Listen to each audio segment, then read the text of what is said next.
Good afternoon, ladies and gentlemen. Welcome to the Foreign Correspondents Club of Japan. My name is Fred Varco, a member of the Professional Activities Committee here. Before we start, can I ask everybody to turn off their mobile phones or set them to stun?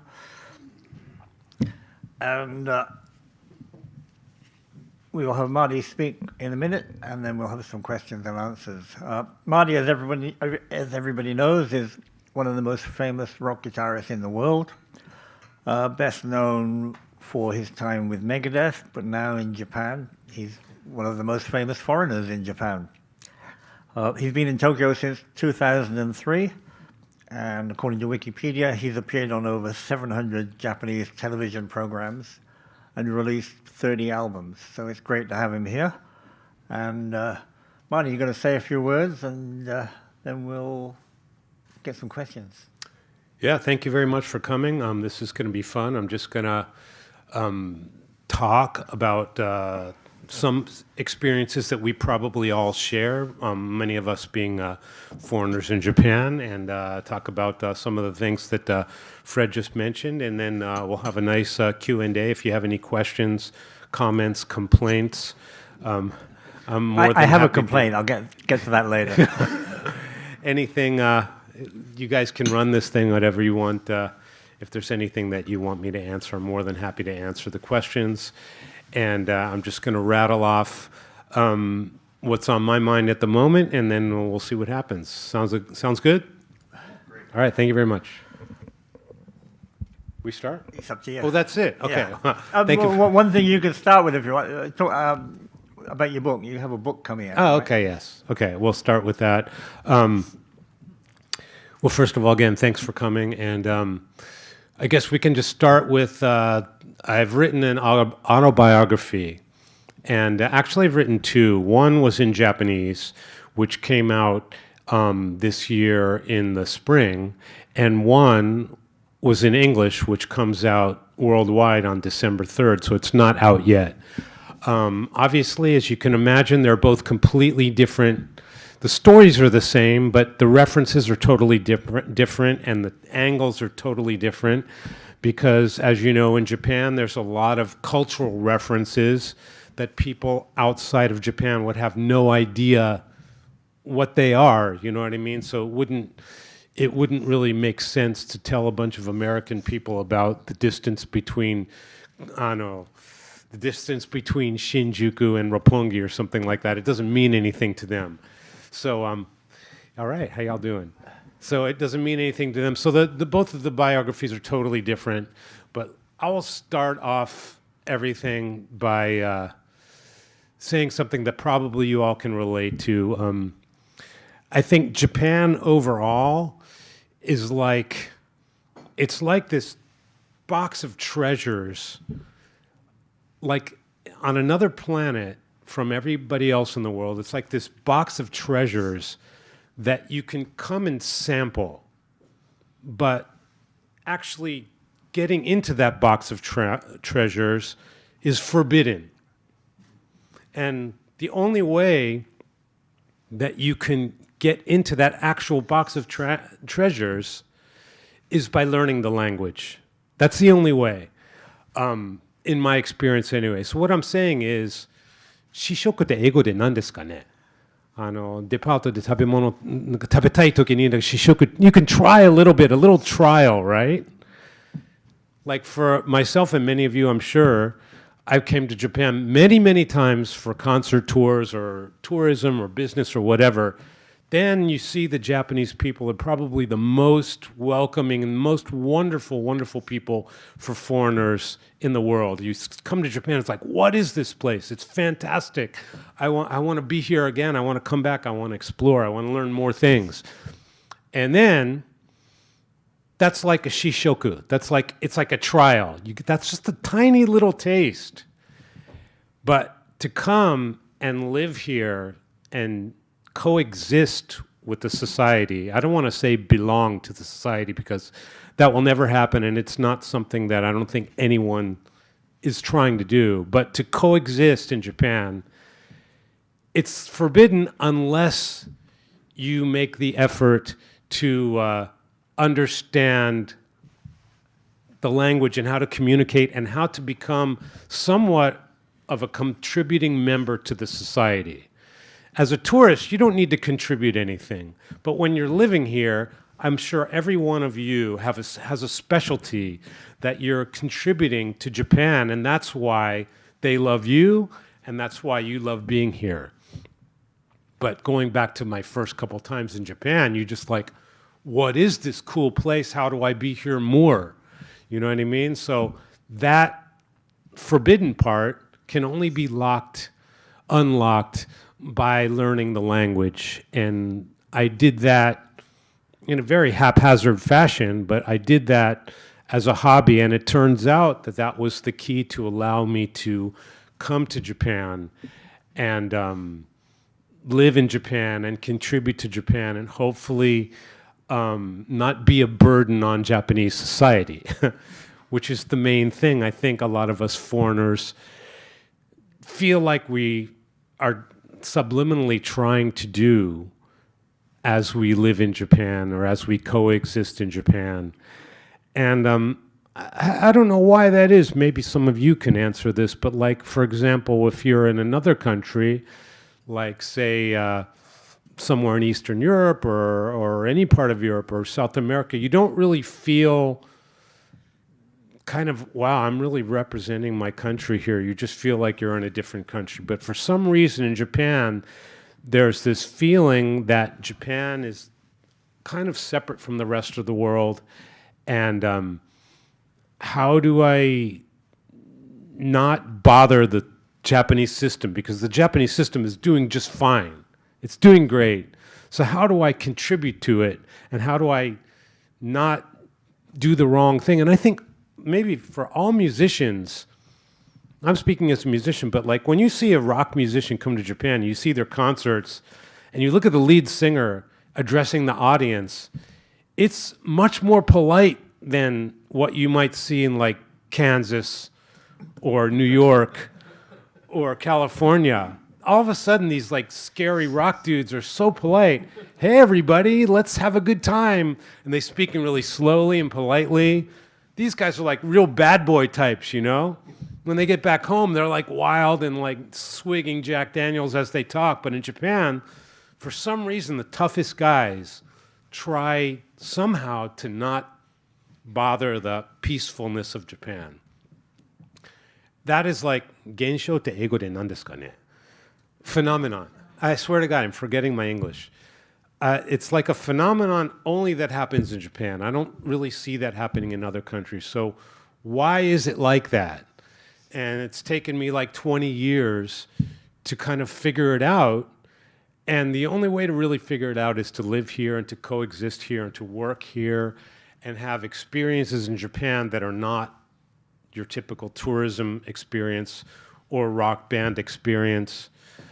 And for that, I've just been very, very thankful to have so many wonderful Japanese experiences and wonderful Japanese people that I'm surrounded with every day, kind of guiding me through it, because as I'm sure all of you non-Japanese people know, there's a million landmines in Japan, and those landmines, they allow you a lot of leeway when you're coming on tour as a tourist or as a rock band.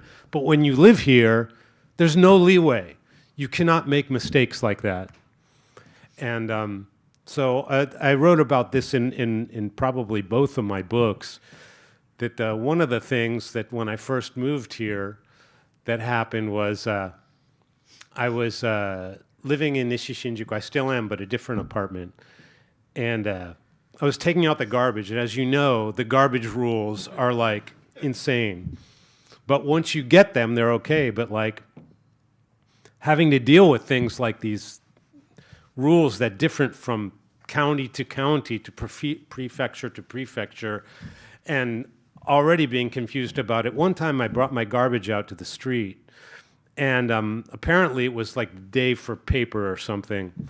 And I had like some glass in it, like a glass bottle in the bottom of the bag. And I put the bag down on the street, and it made a little clinking sound.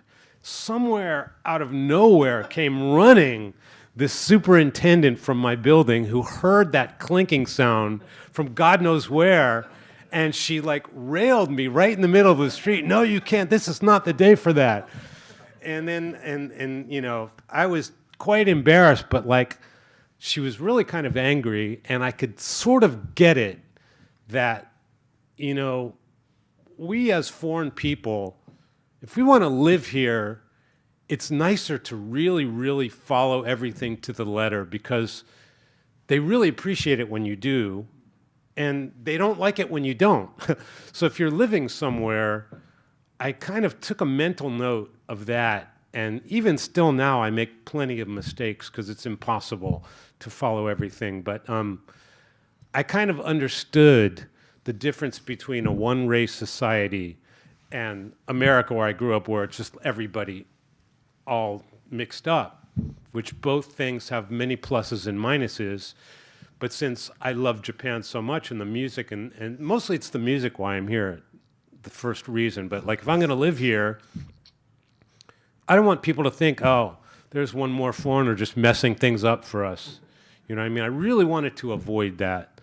So to make my personal goals come true, I realized that I was going to have to do this in a completely different culture. I'm going to have to really kind of be sensitive to the fact that I'm not from here, not really supposed to be here, but the things that I want to do are here. So I'm going to have to kind of learn to respect that a lot. And so that's what I did. And, you know, getting to the musical part of it, many of my friend from Finland knows that I've been touring the world playing music for decades, but like over that time of touring, came to a point where I was like really interested in Japanese music, because I toured Japan so many times. And as you know, Japanese people don't listen to non-Japanese music very much.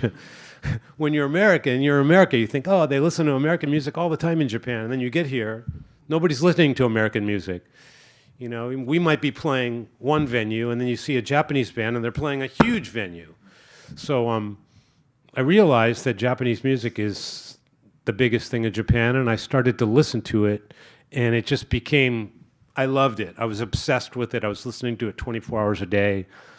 And so I thought, well, somehow I've got to play this music, and you can only do so much when you're stationed in America. The only way to really get into this Japanese music, domestic music, was to live here, you know, get within the music business here in Japan, which is completely different from the Japanese international music business. I didn't know anybody, but I knew that I wanted to somehow connect with Japanese musicians. I wanted to collaborate with Japanese artists. I wanted to be a domestic artist. How can I be a domestic artist? I'm a foreigner. I'm American. But I've been an international artist for a long time. But the music that was being made that I liked, that I knew I could contribute something good to, was the domestic music of Japan. Jpop, for a lack of a better term, but Jpop, as you know, is not just pop music. It fits everything from dance music to idol music to super heavy music to R&B music. But it's just sung in Japanese, and the melody sense is very Japanese, and there's always some kind of kaio-kyoku reference to it. And so it all fits under J-pop, and I just got obsessed with that music. And so I lived here. I decided to live here for that. And it was definitely the best career decision of my life. I had some lucky breaks along the way. I got in with good management at the beginning, and kind of took me in a different direction. More media things, more television things than I had intended to do, because I'm just a music person, but anything that I could do, not only to get people's attention to my music, but to improve my Japanese language skills, was great. So I was using that as an excuse. You know, okay, you've got a gig to do a television program. Great. You do it, and even if I wasn't so interested in the content of the program, the experience was great because you have to do preparation for it. You have to read the cue cards in Japanese. You got to be like spot on. You got to really think in Japanese. And my Japanese was good. It was fluent, but far from perfect. Even now, it's far from perfect. I don't really know a whole lot of non-Japanese people in Japan. Just about everybody around me is Japanese. But the very few foreigners that I do know, their Japanese is better than mine. Like Robert Campbell and guys like Pak Kun, those guys are in a different league. And of course, I strive to do that, but I kept doing a lot of Japanese non-musical work. And I wound up getting more non-musical work than musical work at some point, which you never complain about getting any work at all because it's mizu shobai. You know, I don't know how to say it in English. Entertainment business, you know, I've been in entertainment business since I was 14, and I'm just so lucky to be a lifer at it. So, like, I wound up doing a lot of work that had nothing to do with music, but my reach started to get farther and farther, wider and wider. I could do more things. I could fit into a lot more situations. And it was all 100% thanks to the language that I had accumulated along the way, which indirectly, my main goal is always music and nothing but music. But if you have to go there by the long route, then so be it. And so many great things have happened to my music because of doing non-musical things. And that is all facilitated by continually trying to up my Japanese game.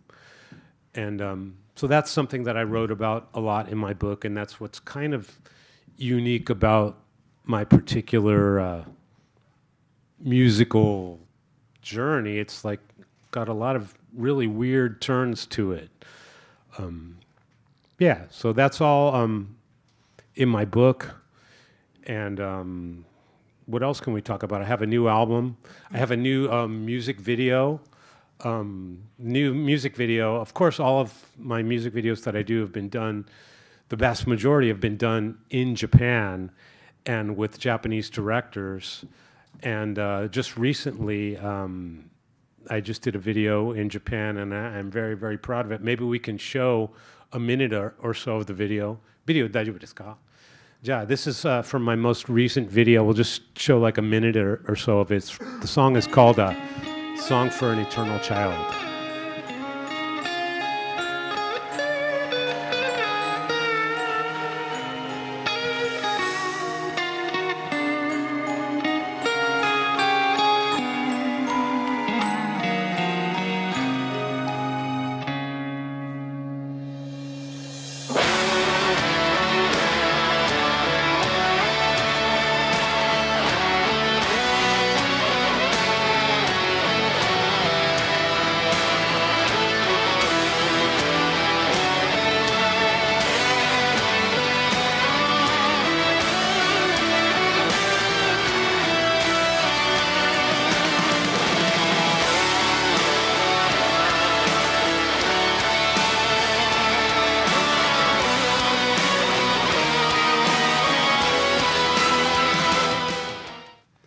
Get the idea.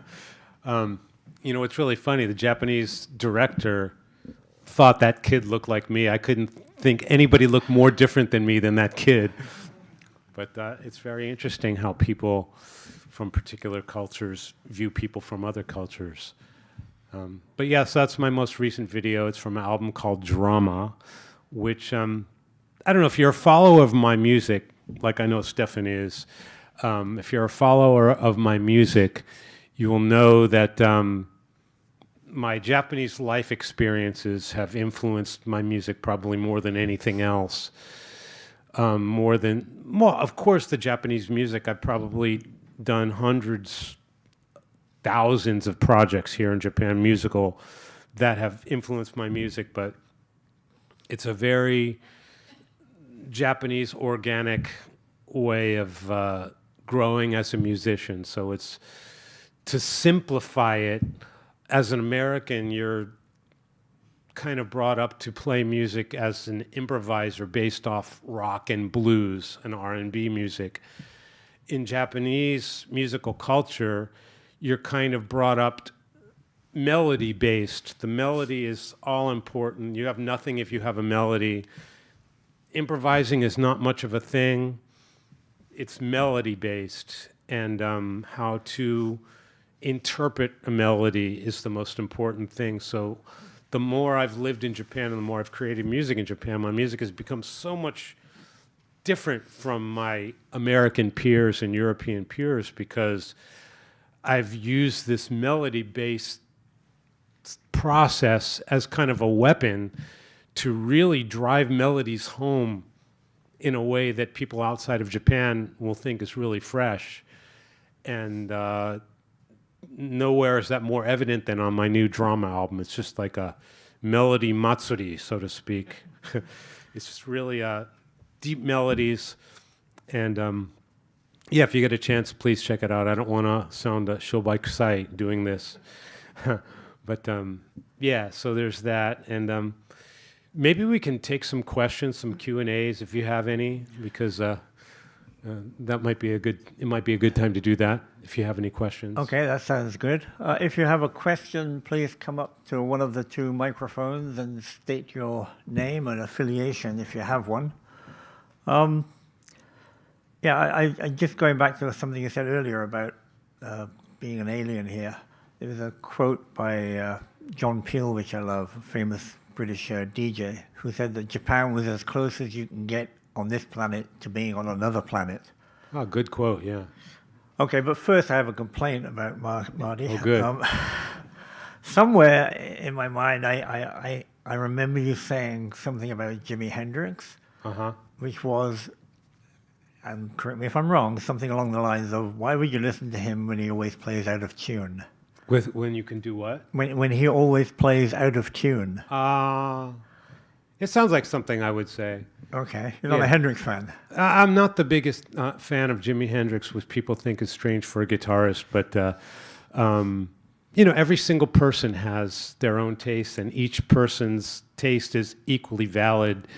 And so my most admired people think Hendrix is absolutely God. So, and you know, everyone is completely different, and I think it's the differences in tastes and opinions that make music fun, and that's what makes high school buddies' arguments fun and things like that. And yeah, I think a lot of people, you know, kind of come at me because I've never just been the biggest Hendrix fan in the world. Of course, I respect him and all of his great achievements. It's just not what I listen to. I would prefer listening to AKB48 than Jimi Hendrix or Momohiro Clover. And I think a lot of my guitar-playing peers would probably not agree with that, but it makes for some fun discussions.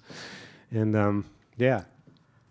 I don't know how good AKB48 are on the guitar, but... What's that? I don't know how good AKB48 are on the guitar. Yeah, I mean, that's the thing. I played Budokan with AKB48, and that might be in my top 3 highlights of my life in Japan. Because I guested with everybody, but AKB48 has my favorite J-pop song, which is called Heavy Rotation. Okay. And sometimes when you get these offers to collaborate, you know, they just say, okay, we want you to play on this one song, and that's what it is. I just knew that when they asked me to collaborate someday, they were going to ask me to play that song. And when they did, it's just like, this is why I came to Japan, for moments like this.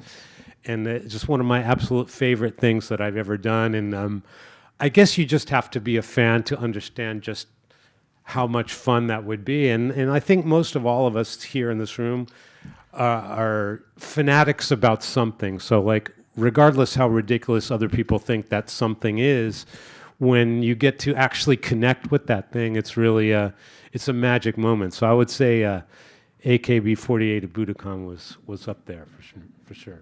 I'm trying to imagine Marty sitting at home watching AKB48 videos and practicing the guitar parts. Well, I didn't really practice guitar to them, but yeah. Okay. Questions? Stefan does it. Well, I've seen you in concert more than most, probably. Stefan, can you just say your name for the Stefan record? Nilsson from Roppongi Rocks. I've seen you in concert more than most people, and you always, as an artist, striving forwards. You're always moving forwards, always doing new stuff, always pushing the boundaries. But every concert almost, or every album or every performance, there's always some tip of the hat to your past. A song or a solo or something where you sort of like, oh, remember this kind of thing. And do you do that for your own, sort of you want to do that, or is it because you think the fans expect it? Or as an artist always pushing forward, where does that come from? Thank you very much for noticing that. I appreciate that small detail. Usually if I'm dipping into my past, it means I've run out of ideas. Or the other idea is I did something cool in the past, but nobody heard it, so I'm going to do it again. That's a pattern that happened a couple times. Actually, on the drama album, I did a song called Triumph, and I've done that song like maybe 5 times in my career, and I never got it right. And I'm like, this time, God damn it, I'm getting this thing right.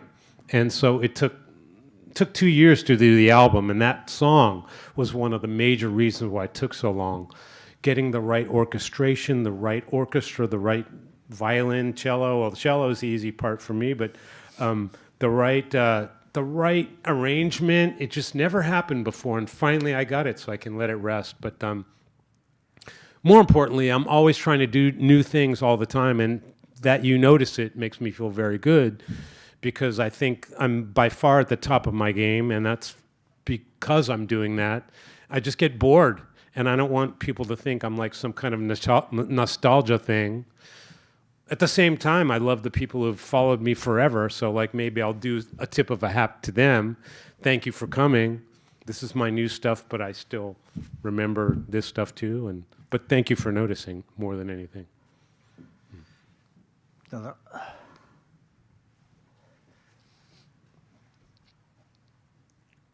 Julian Bayshore from Bodo Meller Chemi. I work in the manufacturing industry here in Japan, living here 20 years. My question is about Japanese guitar manufacturers. There are many brands like Yamaha, for example. Yeah. Do you have any experience using such brands? I'm a Jackson endorser, and Jackson is owned by Fender, so I've worked with Fender quite a bit here in Japan, and it's a fantastic company and world leader, obviously. And I don't really know too much about the factory stuff. By the time I get involved with it, I'm usually with artist relation type of people, and they've just been wonderful on all levels, top professional people, and have really supported me around the world. But I think for a guitar fan, which I'm admittedly not much of an instrument fan, but for people who love the instrument, there's no place better than Japan, because there are people absolutely maniacal about making instruments, and luthiers and factories and collectors. If you go to a place like Ochanomizu or something like that, it's just like the entire history of guitar is in Tokyo. So it's kind of sort of wasted on me, but like when my guitar friends come to Japan, I just shut them off there, and they really have something to bring back home with them. So you don't have 700 guitars like Joe Bonamassa? No. It's just a work tool. The guitar is, yeah. I think he's probably insulted some people there, but never mind. Yeah, gentleman here. Oh, well, mine's, Mike, please. mine's sort of a follow-up question. My Can name you is state your name? Jorma, which pronounced in Finland, which my mom named me after Jorma Kaukonen, Jefferson Airplane guy, but I'm called Jorma Winkler. Living in Japan 27 years, Aichi and Kanto area, but my job is actually a exotic wood supplier to the guitar industry. Nice. So I get to enjoy a lot of the different guitars that everyone plays, and I know a lot about that, and he mentioned that. I'm wondering if I've supplied Fender with specialty guitar woods over the past. I'm curious, have you had any signature models that you just had to like work with them, like I want this wood and this sort of thing? Not with Fender, but with Jackson. Jackson releases my signature model. I've had several signature models with Jackson, and like I said, I'm not too much of a gear guy, but I like to let the pros do what they do, the people at Jackson who create the guitars, that have the knowledge, the ability, and the absolute passion to create the best woods and know the right things like that. Mochia, I don't know how to say that in English. The right person for the job, and they've done a fantastic. Awesome. Yeah, so they would know all of those wood specs, and Exactly. I'm not that talented to know that stuff. No problem. Well, when you want some Hawaiian koa. I definitely will, yeah. Thank you. Just following it, what about amplification? Is that what? Amps? Same thing goes. I have a signature amp from Engel. It's the Marty Friedman Inferno amp, and the same exact thing. Those guys are absolutely scientists when it comes to amps. They know the kind of sound I want. They know my music, and they suggested many prototypes and built amps for me until it was the right one, and let the pros do their job type of thing. Okay. Gentleman here.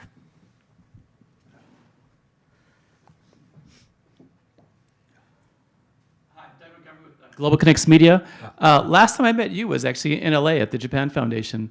Right. With Hideki Hara, like 5 years ago? Yeah, a couple times, yeah. Yeah. Anyway, by the way, Sugar Rush is my favorite, but that's neither here nor there. Oh, thank you. But anyway, here's my question. So I'm involved with entertainment on the business side, not the creative side. We're now in an era called peak Japan, with things like anime, baseball, all those kind of things. However, it seems like J-pop has not yet reached the level of K-pop. So my question to you is, one, how can they, or B, should they even try to reach the level of K-pop? Wonderful question, and I've got an easy answer for why it isn't. Like I said before, Japan's music is very, very much melody-based. K-pop is very, very much dance-based and based on dance formations that are in the music videos. So when you watch a K-pop video, the most fun thing to do with it is to copy the dance formations. That can be done all around the world. And in the Japanese music scene, just being danceable is not going to sell records. You got to have a melody. The melody is king in Japan. And then you've got the lyrics, and then you've got the vocalist's magic. And it doesn't mean the vocalist is a great singer. You don't have to be who's a great Adele or something like that. You've just got to have a magical something in the voice. And the Japanese are very, very, very good at discovering that magical little twinge in people's voices. Like hetauma is a concept that Japanese people enjoy, but unfortunately people in America don't have the nuance in their listening abilities to understand how good it is to listen to something that's not perfect, but is kind of close to being okay, but has its own magic. Japanese are wonderful at that. But K-pop doesn't even bother with that. It's just about dance moves and like kind of a danceable beat. And therefore, you can be in Thailand, you can be in Vietnam, you can be in Russia, you can be in Europe and understand and enjoy K-pop. But Japan, the popular music, it's not really, there's a niche for it. And groups like Baby Metal, I wouldn't really necessarily call that J-pop. But I think there's a niche for unique things from Japan making it outside of Japan. But K-pop is just, it's too perfect for everywhere else. And I don't think it's ever going to compete with K-pop, nor should it really try to. All right, then you answered the second question. You're saying it should not. They shouldn't worry about it. Did I answer it? Yeah, because, again, I come from the business side, right? So the people I deal with are like, how can we, sell more? I don't think it's necessary. I think there's a lot of artists, maybe not so much now, but I think some artists in Japan, they aim for popularity outside of Japan. And I think that can only happen by luck and organically. And I've said this a million times, Japan, and like you said, it's like a planet, and it's completely self-sufficient. It really doesn't depend on trends from outside of Japan as much as trends from outside of Japan influence other countries. It really doesn't. It's very self-contained. So I don't think there's the motivation in Japan to really, let's break it in America as much as maybe some other countries might have. Does that sort of answer Can I your challenge? question? I'm just Please saying, do. Again, I come from the business side, right? So Right. the suits, right? The Right. suits are like, how the F can we sell more, right? I say this is just from my own personal opinion. I think don't try to do things in English. Do it in your own way and let that Japanese charm be the selling point. Look at Baby Metal. They don't sing in English. It's very Japanese. What's more Japanese than three girls singing in front of some music that you wouldn't expect three girls to sing in front of? That's Japanese.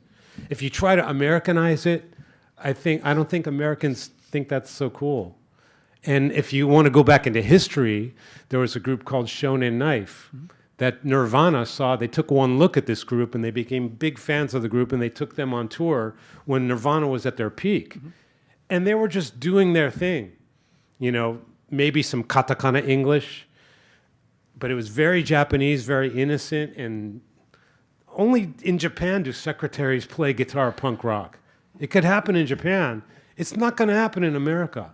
So I think if you keep that Japanese stuff intact, you're going to get some fringe fans like myself, Nirvana, and Lady Gaga, who, liked Baby Metal and things like that. I think, for me, that's my answer. But business people might have other analytical answers for that. Well, that's fine. Thank you. Good question, though. Let me follow up on that a little bit. First, I dispute. I think Baby Metal are 100% J-pop. The other difference I was told about many years ago, why Japanese pop music is different, apart from having 48 singers, of course, is karaoke. Yeah. Most Japanese pop was aimed at the karaoke market, not the buying market so much. Super point. Karaoke, is so big in Japan that, like, when people are creating songs, they're absolutely creating things with the intention that people are going to want to sing this in karaoke and make it able to be sung in karaoke. Now, in America, a lot of, especially the female vocalists, it's based on showing how great this girl singer is and how great she can improvise and all that, which is fine, but no one can sing like that. So in Japan, it's kind of more of a reachable tegoro. I can't think in English when tegoro. It's like reachable in Japan. So like, I can kind of sing like that. So yeah, let's go to karaoke. I can do a pretty good job of that. That concept is so big in the creation of Japanese music, and all of the places I've worked in Japan, there's been a little keyboard, a little small Casio keyboard in the studio, and what they use this for is to pluck out the utamelo, the singing melody, and if you can do it on one finger, then chances are most people are going to be able to sing it in karaoke. And you look at Oricon, look at the songs. You can probably sing that melody on one finger. It's a great cultural point. Karaoke not only means sales, but karaoke, inze. What's inze in English? Inze, royalties. Royalties from karaoke, so that's a very, very good point. It's also self-sufficient. Karaoke is in Japan. And that's a big reason why J-pop sounds like the way it does. Very good point. And as everyone knows, you don't have to be a good singer to sing karaoke. Right. Which right. is, and I personally think that Japanese singing isn't that great, but when you have 3 people in the band, it's okay. Or 48 people. Well, it's just a matter of taste. I mean, everyone has different tastes. And if you were to compare, for example, well, let's not even go there. It's just a matter of taste. Other question? Any more questions from, go ahead.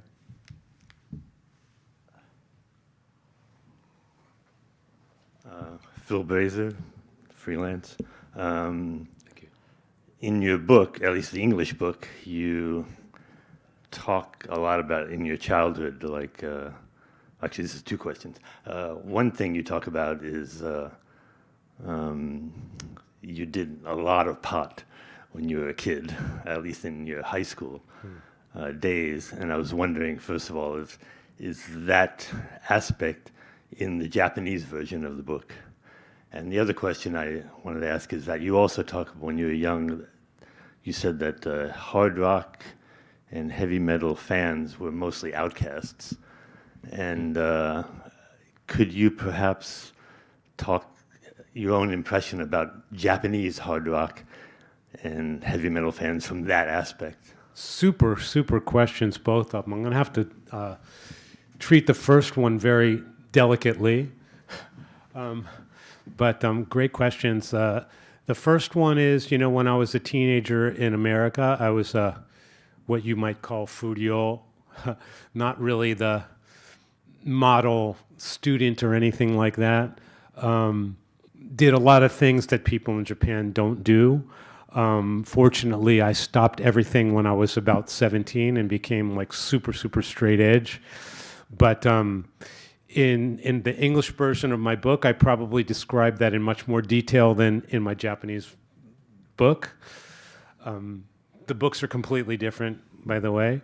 And the second question, which is super question, I love to explain this, especially when I grew up, it's kind of, I guess it's the same as it is now, but people who listen to like hard rock and loud music and all that stuff, it wasn't like the quarterback of the football team. It wasn't like the popular guys, not the smart guys, not the guys with great girlfriends. It wasn't the guys, top of the class, honor roll guys. It was the guys who would like cut class and hang out with their friends and smoke cigarettes and maybe other things. And just the guys, not the popular guys, it was the outcasts.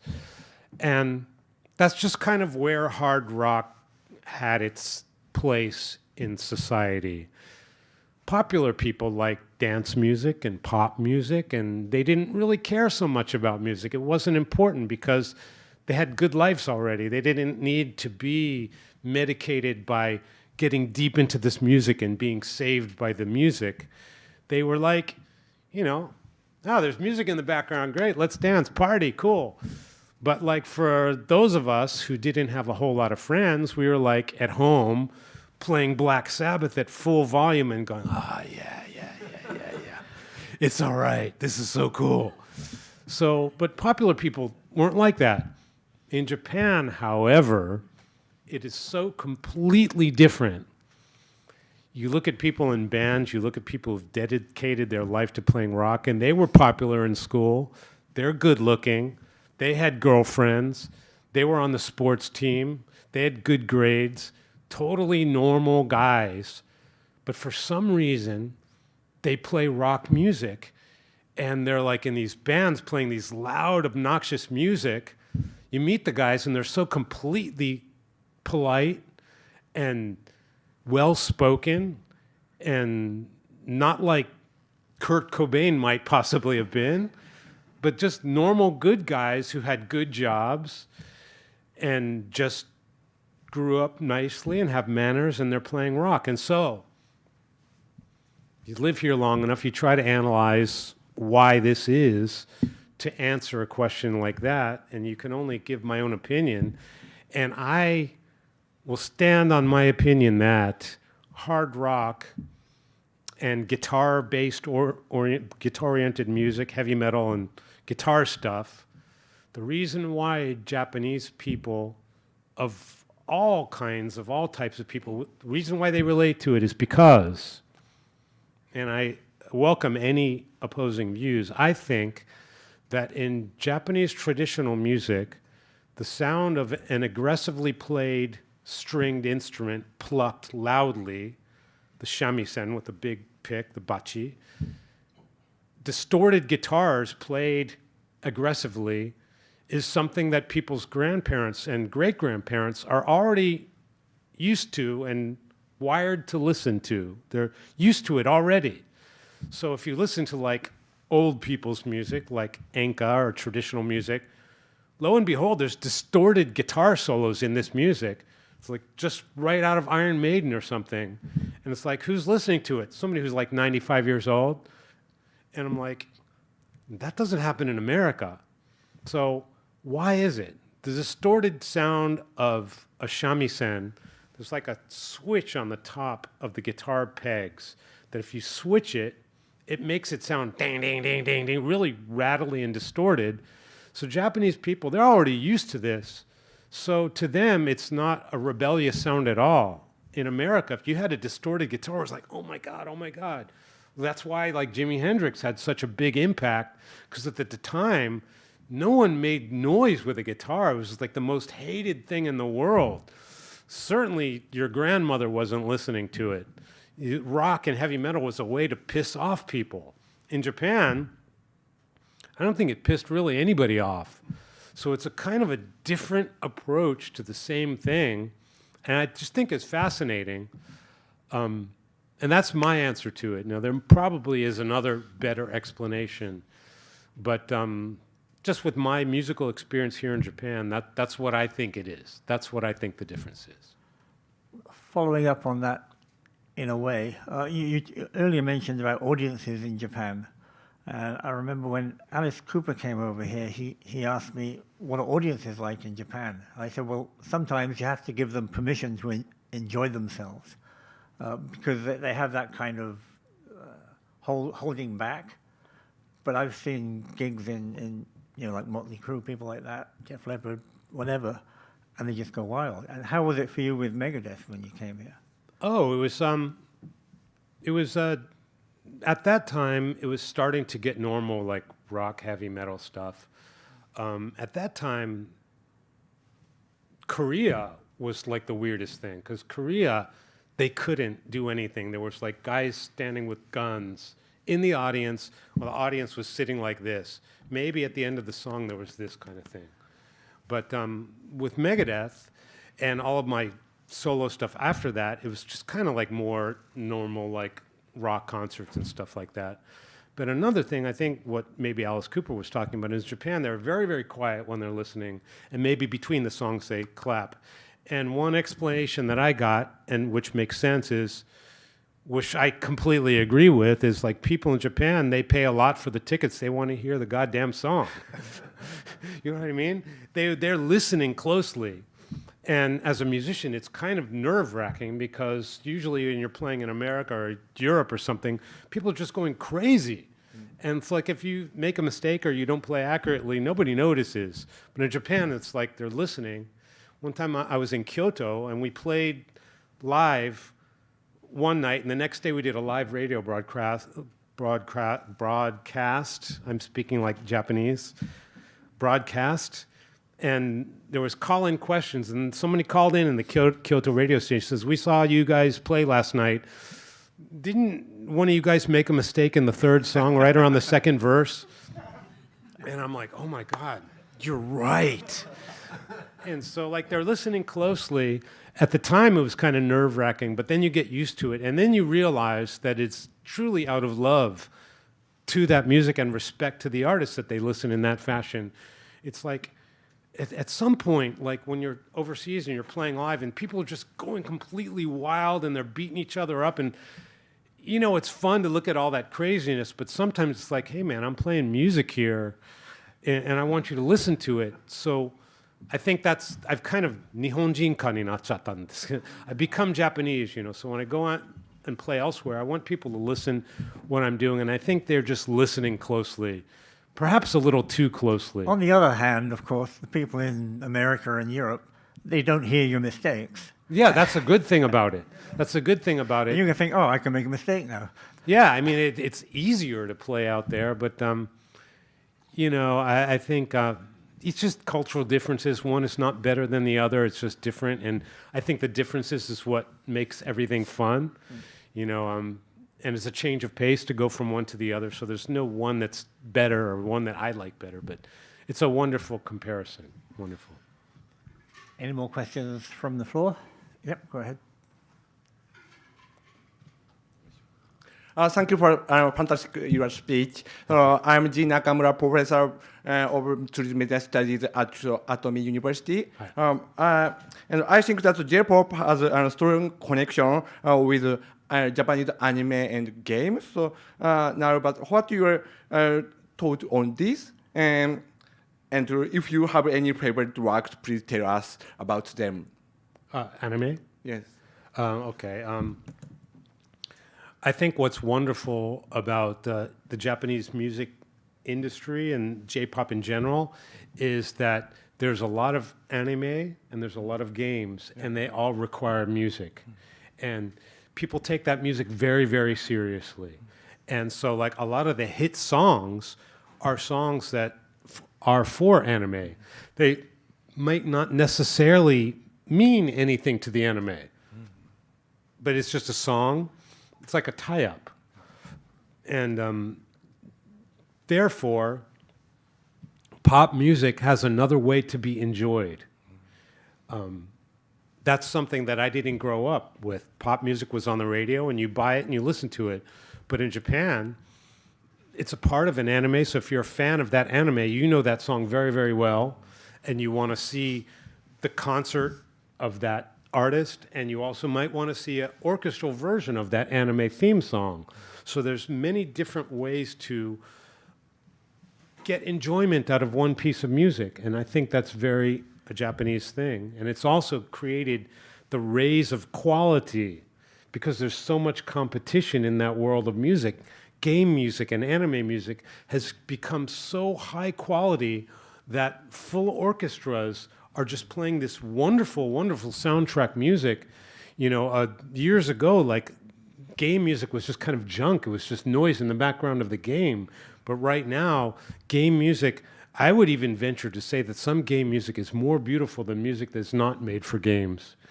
And a lot of game fans also agree with that, but it's just, quality is so high. So I have done a lot of those projects, and I like being involved with that kind of music. And it just blows my mind, the quality of it and the amount of creativity and work that goes into it. Oh, thank you so much. Thank you very much. Thank you. Anybody want to ask a question? Okay.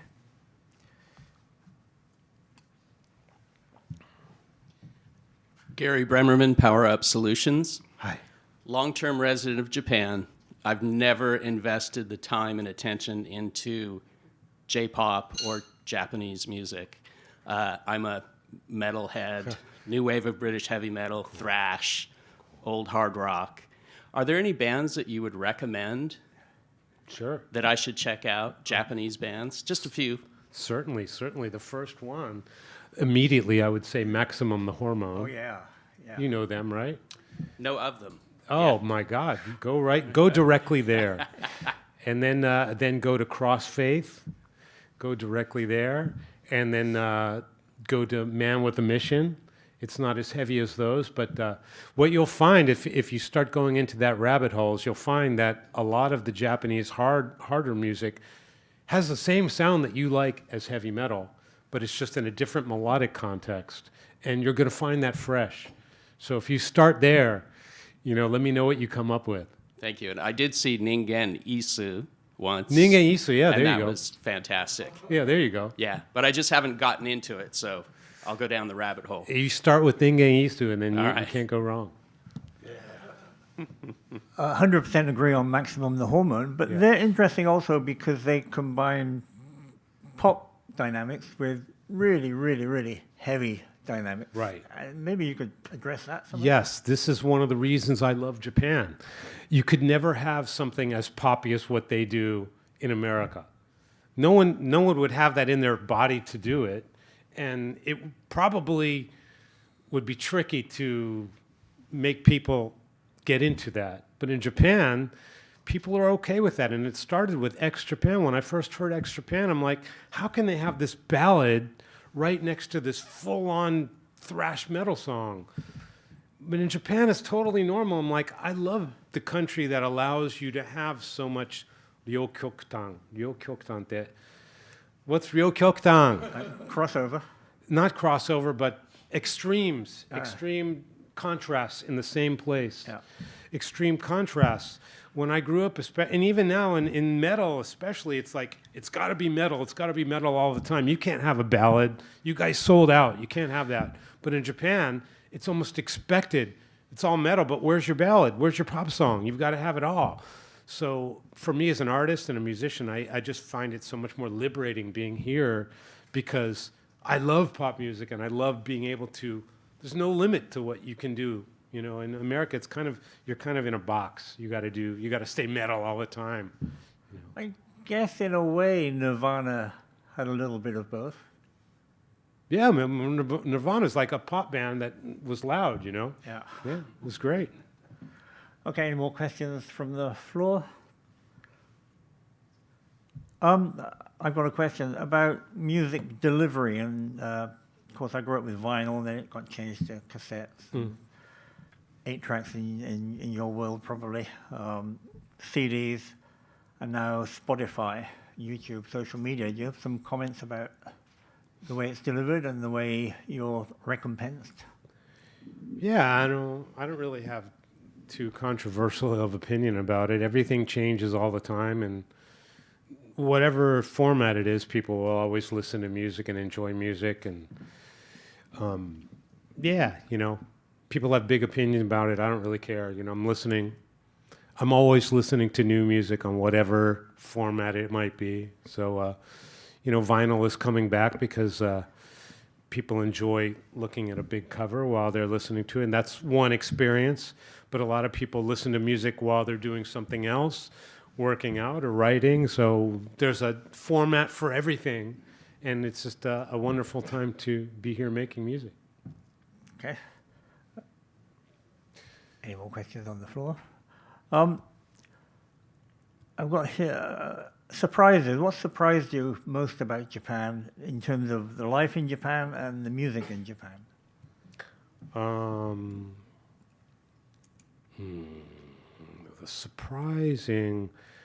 The biggest surprise was before I moved here, is when I was touring here often, when I realized that probably international music only makes up about 20% of what everybody's listening to.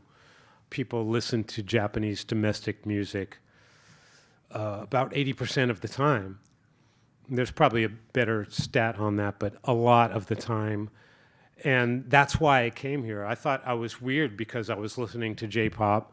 And then I get here and no, that's what everybody's listening to. When you were coming over here as an international artist, you were kind of a niche. International music is a niche. The people who are listening to the big major Japanese artists, they might not even know who Adele is or Beyonce or Metallica or all that.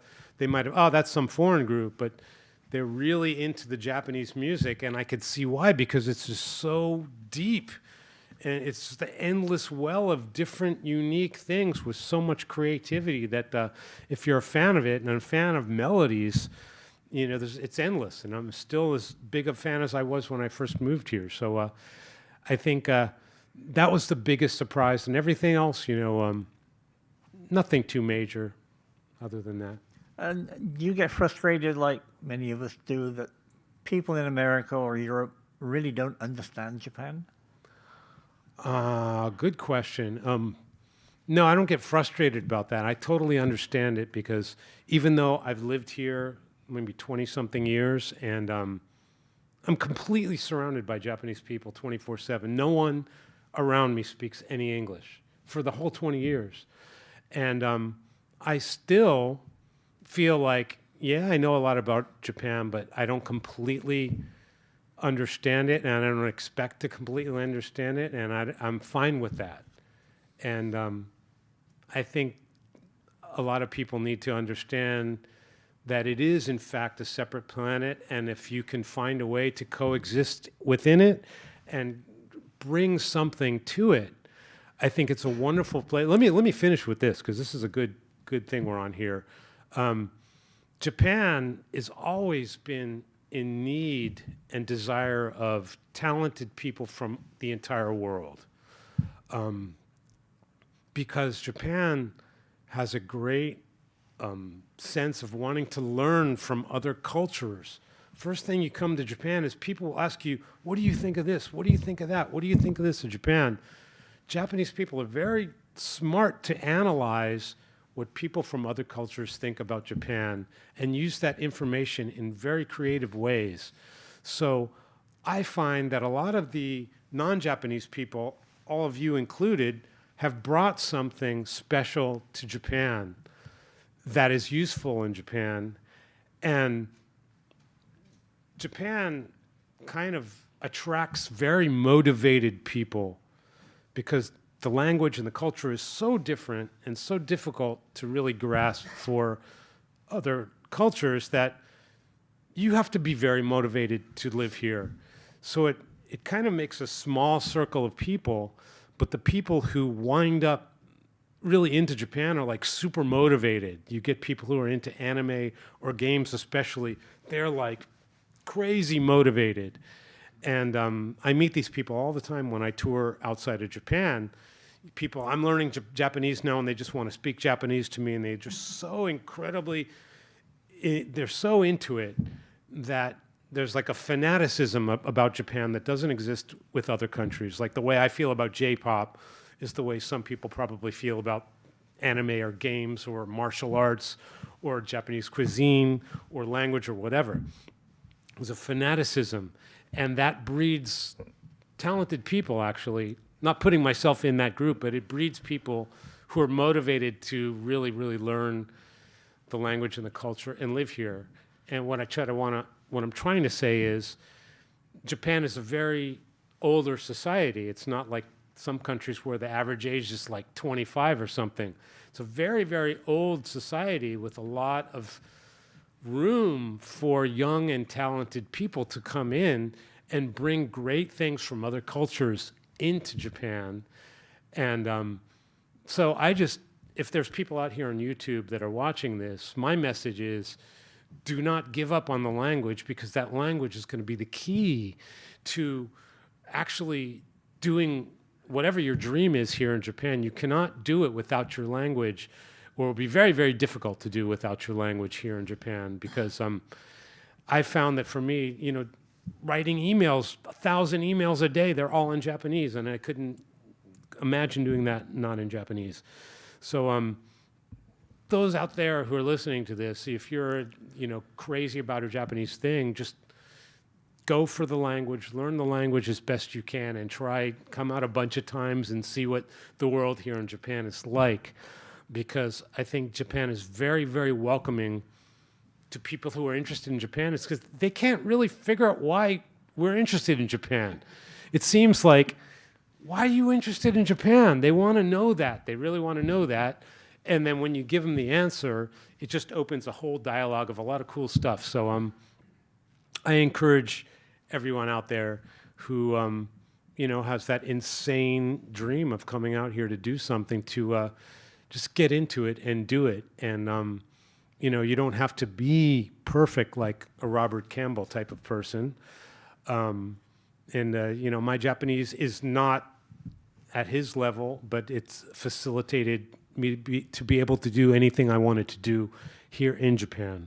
So I recommend bringing your unique talents to Japan, become an asset to Japan, and best of luck. And thank everybody so much for coming here and being with me for this. I feel weird about talking this much, but thank you for your questions, and I appreciate it very much. Thank you very much. Yeah, thank you, Marty. Thank you.